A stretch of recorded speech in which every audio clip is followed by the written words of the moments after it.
guys, long time no see. I've missed you so much. I cannot wait for this video and I don't want to talk too much. Let's get into it. Just wanted to say thank you so much for everyone who subscribed while I was absent, and thank you to everyone who comes back and keeps commenting. I love you. Thank you so much. So, as the title is saying, 5 interesting things I've learned during my feminine journey, and I'm still on my feminine journey. I think we as Black women had been suffering for a long time, and there are still many Black women out there who are brainwashed by the Black community, who has certain expectations, but I want us to free ourselves, to learn to think for ourselves, and that we find a purpose within us and not dependent on other people, that we validate ourselves, you know what I'm saying? And that's one of the goals of my channel. And by the way, do you like my new intro?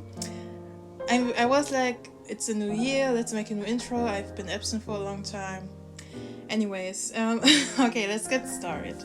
The first point is people love seeing Black women struggling and suffering. I've noticed that so much. People love seeing us that way, like that we are stressed out.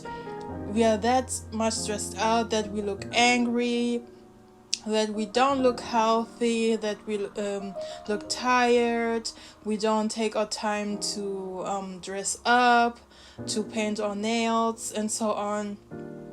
People love seeing Black women struggling or with bonnets on. Can we stop that, by the way? No bonnets in public. And I've noticed it, like, from my point of view and what I've experienced on the internet, in my environment, and yeah, everywhere. I've noticed people are used to seeing Black women struggling, being angry, and so on. They love that. They live from it. It's like narcissistic supply. Narcissists love seeing you getting emotional because of them. That means to them that they got so much power over you that they can distract you, irritate you easily. And I've noticed that too, because people are used to Black women not being cared of, protected, and when they see us that way, we are being taken care of, for example, by a man, getting paid, and so on, without having to work on being so masculine, like we can be feminine. People hate seeing us that way, and we are not only getting hate from the world, but also from other Black people, you know. And that's a thing I've noticed in my feminine journey. People are very irritated because they see us in only one way and they want to see us in this way. Like the world tells us, or from my experience, that we are not worth being taken care of. I mean, the group of men or biological counterparts, Black men, did show us that they don't want to take care of us or a community. They don't want to have a stable community. They don't care. They just exploit us. They don't see us as worthy enough to be taken care of, protected as women. They don't see us as women, you know. That's why I want us to learn to have self-love, self-worth, and treat ourselves with love, with compassion, with like spoiling ourselves. And then people see we got those standards, you know, and that we don't do it because we want desperately that people see it and treat us that way. We do it for ourselves, and automatically when you treat yourself like a queen, you're gonna feel like a queen. You're gonna have that energy, and you're gonna protect yourself and know when someone is treating you beneath your value, and then you're gonna act accordingly. So the first point, people love seeing Black women struggling and suffer. That's what I've noticed so far on my feminine journey, because people are used to seeing us another way. And by us being on that low level, other women can benefit from it. Other women are being protected and taken care of their male counterparts, you know. So the next point is people expect Black women to be everyone's mama. Oh my goodness. You know, I live in a city where it's very hard to have an apartment, and that's why since years I've been living in an apartment where 6 people can live in, and it's so distressing for me. it's so distressing, and I'm thinking about moving away because I cannot live like this. I need my own apartment, and people always are looking for conflicts with me. And I've noticed it, especially through that experience sharing an apartment, because there had been many people who moved in, who moved out, and I always had the same experience. When people got a problem, they feel brave enough to come to me, to come too close. Like, they don't see there's a boundary until I tell them, which is normal, like, tell people so they know. But I just say, if I would be another skin color, people wouldn't dare some things. But when you're a black woman, people are more brave to cross boundaries, to be disrespectful, to talk crazy to you. You see it, like I experience it right now, sharing an apartment, also at work, in the society. People cross boundaries, like touching me or coming too close. I've noticed that, especially when you're like alone. You don't always go out with other people. You can do many things alone, but you're a bigger target then, so be careful, black women. But I've noticed it so much, and when I come back to that example, living with others, women always try to have a conflict, like white women or non-black women.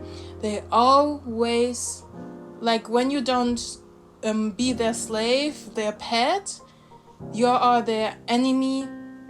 And I cannot wait for that moment when one day that woman that lives with me is going to cry in front of the male roommates. I cannot wait for that, and I'm gonna cry too. Yeah, I learned for that. I learned to act, because that's what white women, that's what non-black women do. Acting a victim, acting like the black woman is a bully, when I just try to protect myself, defend myself.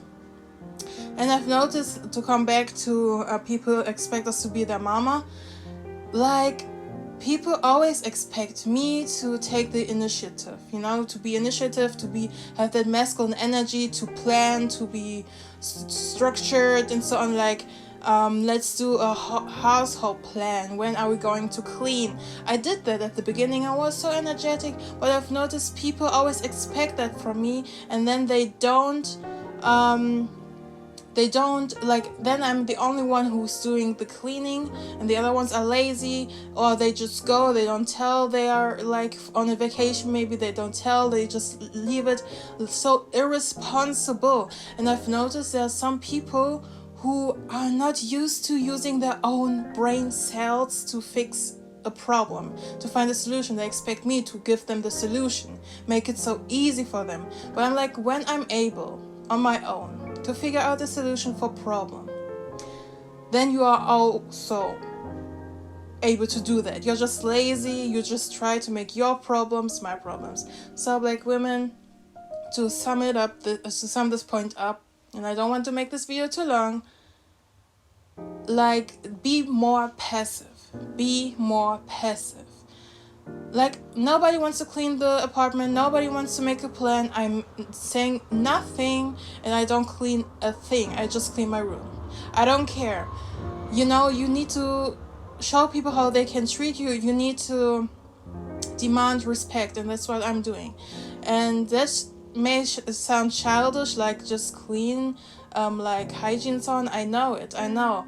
But for my experience, I'm then the only one, and if they don't pay me, why should I?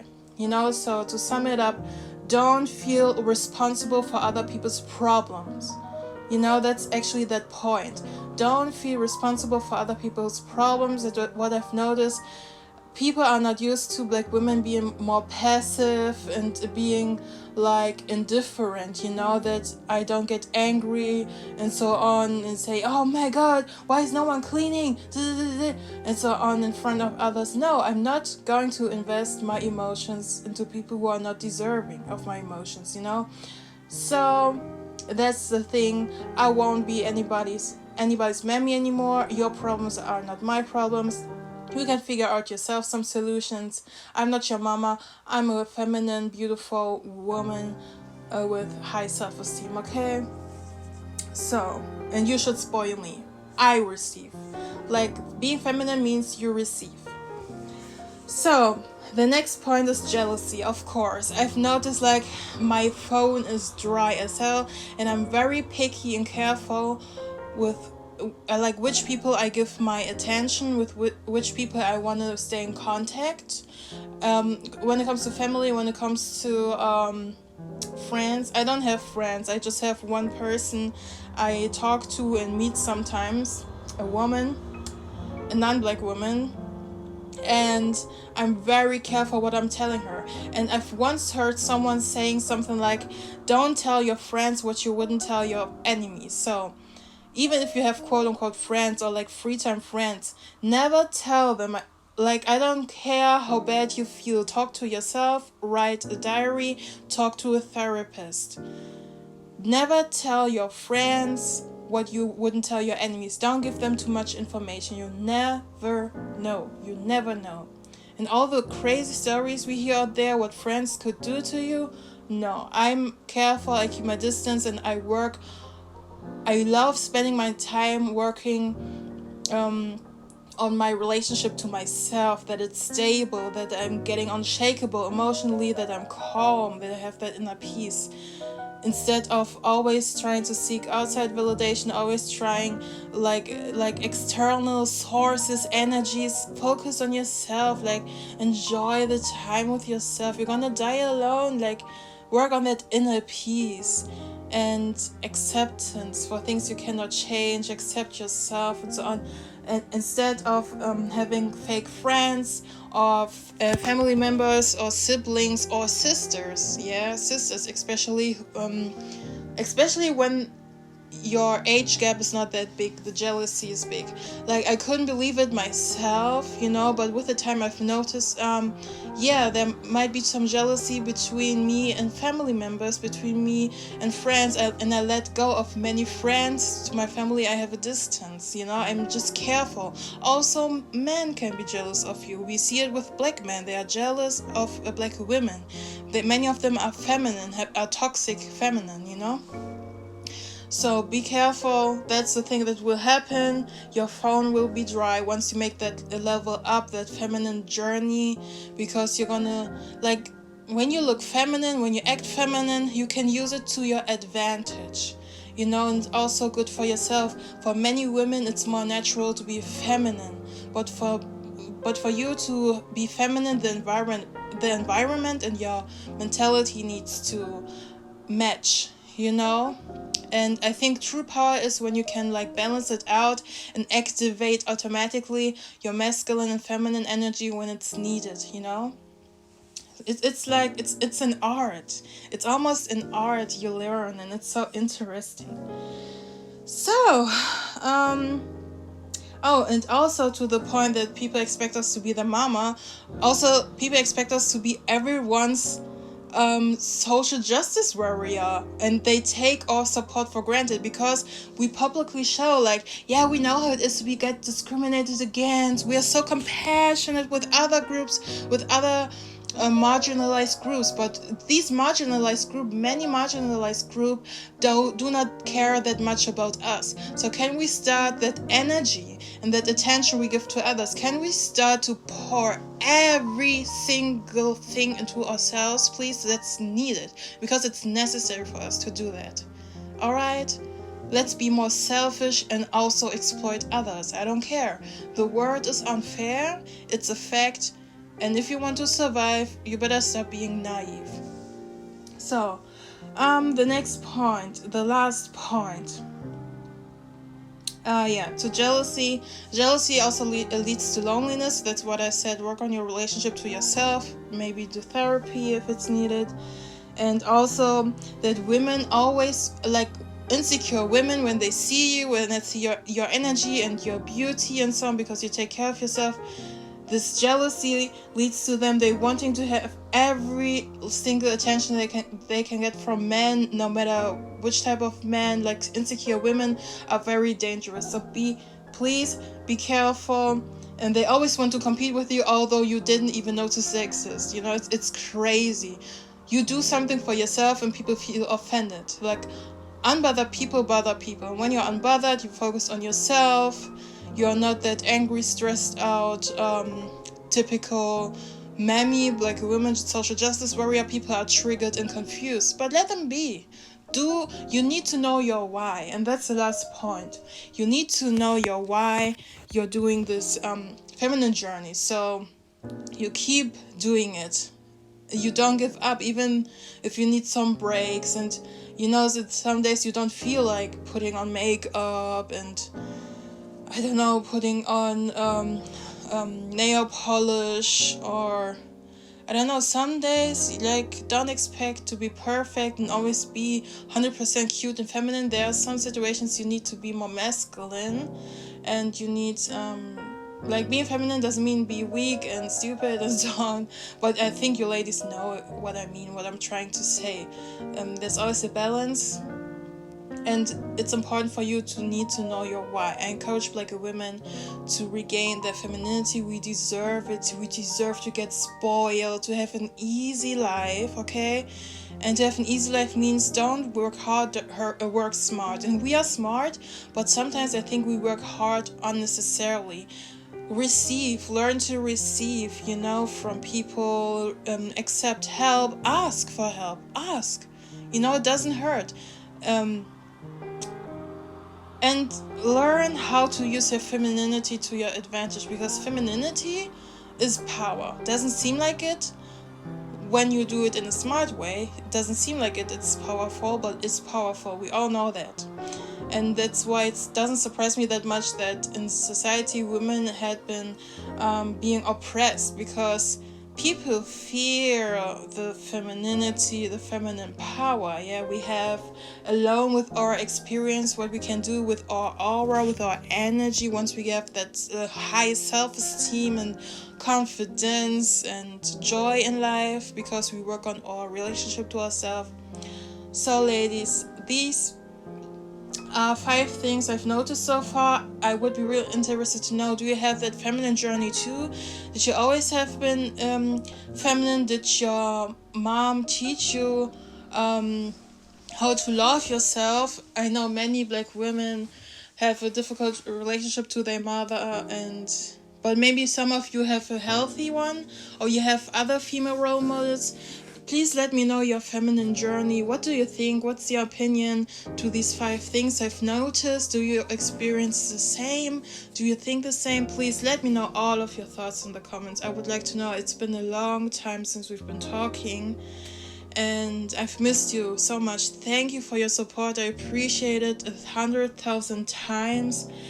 Oh, by the way, Happy New Year 2023. I'm thankful that I'm still here. I'm glad y'all are still here. I hope y'all are doing well, taking care of your health, your mental health, your physical health. And like I said, please learn to receive. I know it's hard, but when you have the opportunity, receive help, accept help, and let other people do more things for you, But more to that maybe in another video, what I mean exactly, how to do it, how to use the femininity, and I also need to figure out, So ladies, thank you so much for listening.